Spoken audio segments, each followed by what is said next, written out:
Les trois petits cochons.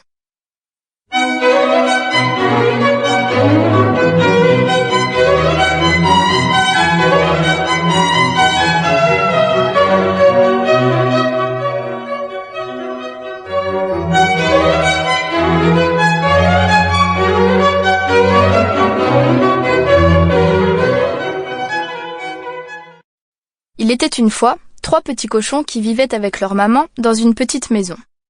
Un jour, la maman appela ses trois fils et leur dit qu'elle ne pouvait plus les élever parce qu'elle était trop pauvre. « Je voudrais que vous partiez d'ici et construisiez votre maison, dit-elle.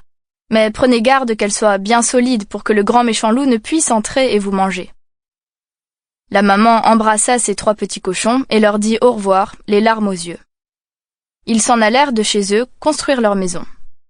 Le premier petit cochon rencontra un homme portant une botte de paille.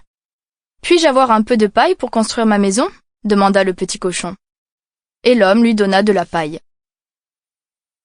Le second petit cochon avait rencontré un homme qui portait un chargement de bois. « Puis-je avoir quelques bouts de bois pour construire ma maison ?» demanda le petit cochon. Et l'homme lui donna le bois. Le troisième petit cochon, lui, avait rencontré un homme chargé de briques. « S'il vous plaît, monsieur, demanda le troisième petit cochon, puis-je avoir quelques briques pour construire ma maison ?» L'homme lui donna assez de briques pour bâtir une grande et solide maison avec une cheminée près de laquelle on pouvait s'asseoir. Les trois petits cochons rentraient joyeusement chez eux quand le loup les aperçut. « Comme ils doivent être tendres! Lequel vais-je manger en premier ? Je vais commencer par le petit cochon dans la maison de paille. » Il frappa à la porte. « Petit cochon, gentil petit cochon, je peux entrer ? » « Non, non, par le poil de mon menton. »« Alors je vais souffler, et ta maison s'envolera. » Le loup gonfla ses joues, souffla de toutes ses forces, et la maison de paille s'envola. « Au secours !» cria le premier petit cochon en courant vers la maison de bois de son frère. À peine celui-ci eut-il refermé la porte que le loup frappa. « Petit cochon, gentil petit cochon, je peux entrer ? » « Non, non, par le poil de nos mentons !» répondirent les deux frères. « Alors, je vais souffler, et votre maison s'envolera. » Le loup se gonfla les joues, souffla de toutes ses forces, et la maison de bois s'envola. « Au secours !» crièrent les deux petits cochons en courant aussi vite que possible vers la maison de briques de leur frère. « Ici, vous ne risquez rien, leur dit-il. Bientôt, la voix du loup résonna.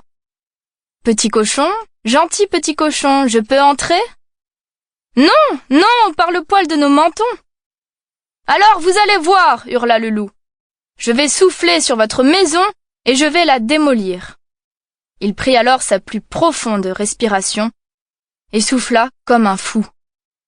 Mais cette fois-ci, il ne réussit pas à mettre la maison par terre. Il se cogna la tête contre les murs et se blessa. Puis, il s'enfuit dans la forêt, hurlant de douleur.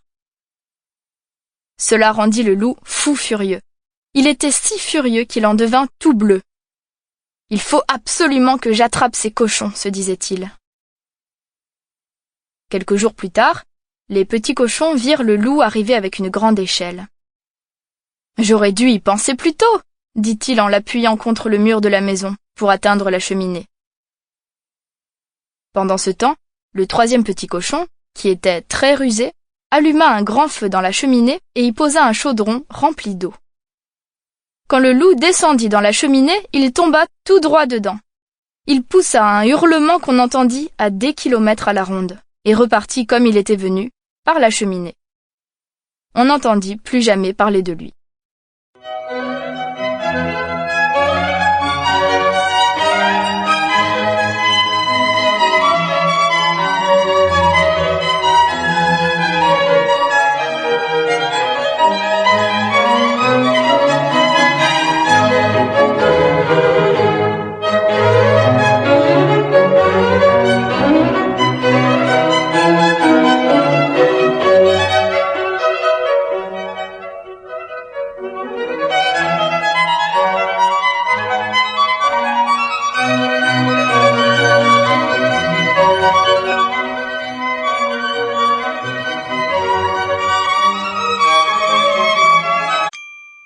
Sample complete.